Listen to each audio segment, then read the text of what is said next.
Assalamualaikum warahmatullahi wabarakatuh. Saudara-saudara semua, dimanapun Anda berada. Jadi mengingat tentang rasa syukur. Syukur itu memang sangat gampang jika diucapkan, yaitu dengan lafaz Alhamdulillah. Segala puji hanya untukmu ya Allah. Segala puji bagi Allah. Sangat gampang. Itu bersyukur secara lafziah, ucapan. Jadi kalau kita ingin bersyukur yang sebenarnya itu menerima realita dengan ikhlas, dengan sabar. Jadi jangan ketika kita punya segalanya baru bersyukur, baru pintar ngomong. Atau sebaliknya, ketika kita tidak punya apa-apa, kita sok-sok bilang begini, kita syukurilah apa yang ada. Nanti akan ada itu yang lebih baik dari ini. Tapi ketika dia nanti sudah kaya, itu sudah mulai kufur lagi tuh, sudah mulai ingkar. Jadi bagaimana sebenarnya syukur itu?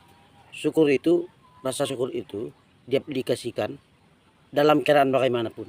Mau kaya kita mau miskin, tetap aplikasikan syukur dengan cara ikhlas dan sabar. Kadang-kadang ketika ketika kita memiliki sesuatu, baik ya jabatan, baik ya pekerjaan, baik ya mobil, kita eh, berhura-hura, bermain ke sana kemari, asik traveling kemana-mana dengan bawa mobil kita sendiri, ataupun ketika kita punya jabatan, kita sangat hebat dengan jabatan kita ini, dan mulai pamerlah dengan apa yang kita miliki kepada orang-orang yang tidak memiliki apapun, ataupun katakanlah itu di bawah ekonomi yang standar. Kemudian di balik itu, ketika dia nanti di waktu-waktu yang agak rumit, agak sulit, ada masalah, dia akan lupa itu yang tadinya nyombong, baru mengeluh, curhat dan banyak segala macam. Aduh, angsuran saya, aduh pening, istri saya lagi ini segala macam, aduh banyak kali tanggungan. Katanya tadi senang, bahagia, katanya tadi oh, bisa kemana-mana. Jadi letak ketenangan itu di mana sebenarnya? Sudah memiliki semuanya, tapi masih sering mengeluh, kufur. Yang miskin pun begitu. Ketika dia nanti sadar di waktu-waktu yang agak sendiri, ataupun di waktu-waktu yang tertentu, dia akan ngomong seperti ini. Insya Allah, Allah akan mengabulkan doa kita. Allah akan memberikan yang terbaik. Apa yang kita miliki ini cukup disyukuri. Tapi nanti di satu sisi, di tempat-tempat lain atau di waktu-waktu tertentu, dia lupa apa yang dibilang. Oh, ya Allah, manalah keadilanmu. Aduh, sampai kapan mau hidup begini? Sampai kapan aku begini, katanya. Jadi miskin, kaya sama saja kadang-kadang. Rasa syukur itu kurang. Makanya nggak ada kebahagiaan, ketenangan. Jadi jangan pernah berpikir kalau kamu nanti sudah kaya, sudah punya jabatan, ataupun kamu sudah punya anak-anak yang banyak, ataupun punya istri yang cantik, punya suami yang ganteng. Jangan kau pikir kalau itu membuatmu bahagia. Belum tentu, itu tergantung kalian bagaimana menjalankan perintah Tuhan. Jika tidak, itu tadi bisa jadi kacau, berantakan. Akhirnya bagaimana? Ribut, macam-macam lah masalah, berdatangan problem. Jadi ketika miskin pun kita harus sabar, sadar betul. Karena kalau kita pikir-pikir, gampang. Kita dikasih napas saja itu belum bisa kita syukuri. Apalagi ditambah yang lain-lain, mobil, rumah, tanah, sawit yang banyak luas. Napas saja dikasih belum bisa disyukuri. Masih saja minta dikasih satu, minta dua, dikasih dua, minta tiga. Dikasih banyak-banyak gak sanggup menerimanya, ngeluh. Dikasih sedikit, aduh, banyak ngeluhnya. Jadi kalau yang namanya hidup, pikirkan, isi perut cuman sejengkal, nggak sampai. Cuman itu yang diisi, nasi, beras. Itu nasi isinya, cuman segini. Kemudian pakaian ada. Terus apa lagi yang kita inginkan? kebutuhan pokok sudah ada, yang wajib-wajib. Kalau keinginan itu nggak usah dikejar-kejar. Boleh kita cita-citakan tapi nggak usah terlalu sampai kupur. Saking kupurnya, ah, semua salah di mata kita.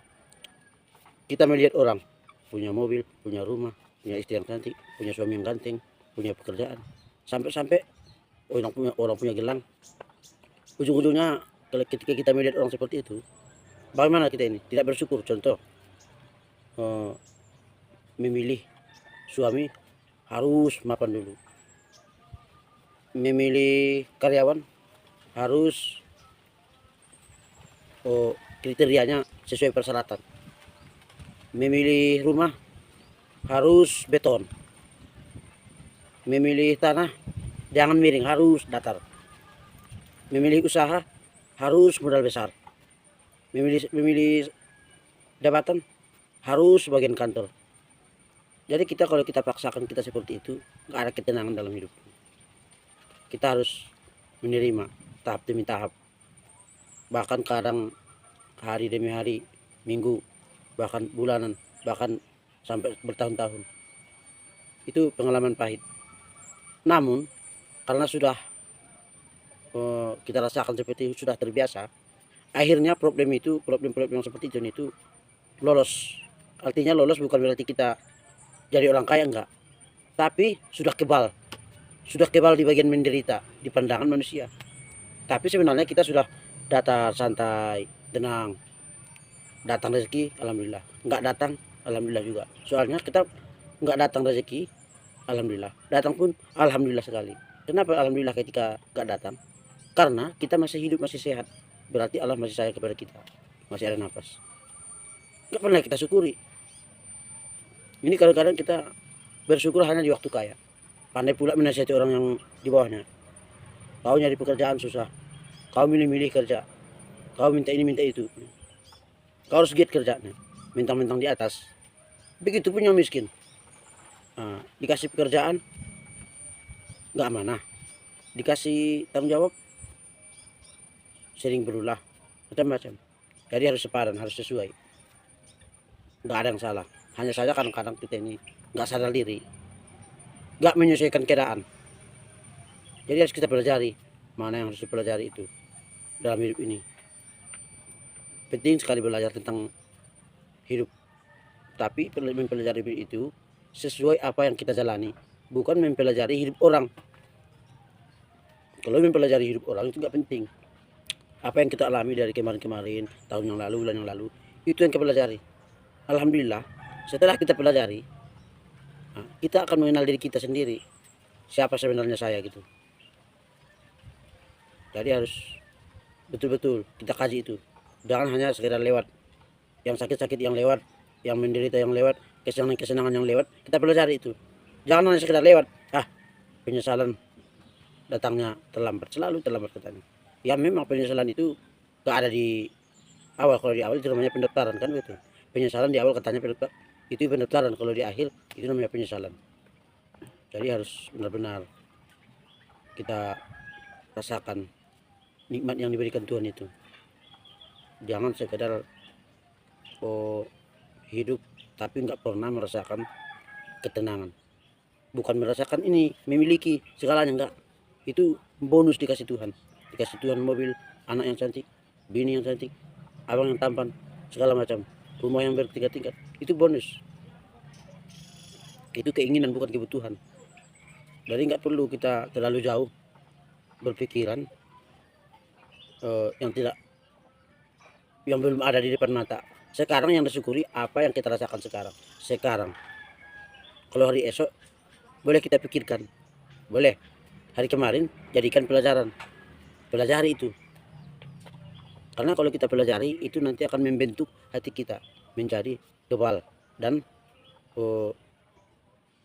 belajar bersabar. Selama ini hanya diucapkan kita sabar. Tapi lama kelamaan ada itu buah kesabaran itu. Buahnya itu ialah tenang. Datang tidak datang, jelangkung. Datang tanpa diundang, pergi tanpa diusir. Begitu seharusnya kalau prinsip kita hidup ini. Kayak jelangkung kan gitu. Datang nggak diundang, pergi tak diantar. Jadi penyesalan nggak ada, kecewa nggak ada. gitu. Jadi ikhlas, nggak ada masalah, no problem. Jangan merasa memiliki. Kalau kita merasa memiliki, kita genggam, kita masukkan dalam hati, sesuatu apa yang kita miliki, kalau kita masukkan ke dalam hati, itu nanti kalau hilang, kecewa, sakit hati, sedih, macam-macam. Tapi kalau kita hanya genggam, jangan sampai, boleh kita genggam itu mobil segala macam, anak yang cantik, istri yang cantik segala macam, tanah yang luas, kita genggam. Ibaratnya itu urusan dunia, keinginan. Jangan sampai ke hati, cukup di sini, genggam. Genggam. Yang perlu masuk ke dalam hati adalah sesuatu yang bersangkutan dengan kebaikan-kebaikan. Masukkan sini. Ya, kira-kira begitu.